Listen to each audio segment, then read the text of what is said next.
How to enable focus mode in iOS 18.1.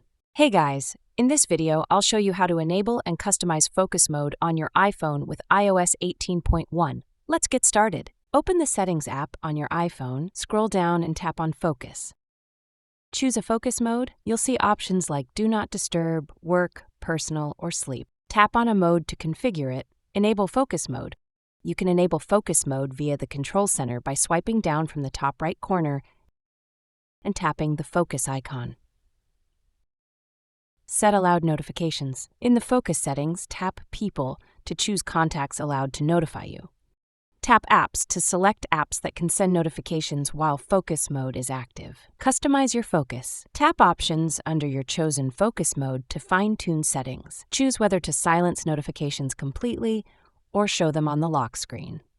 Schedule focus mode. Tap Add Schedule under your chosen focus. Set a specific time, location, or app usage to activate the mode automatically.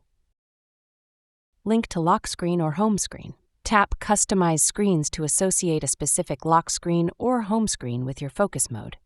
This helps reduce distractions with tailored widgets or app arrangements. And that's how you enable and customize focus mode in iOS 18.1. Give it a try and stay distraction-free. If you found this video helpful, don't forget to like, comment, and subscribe. See you next time.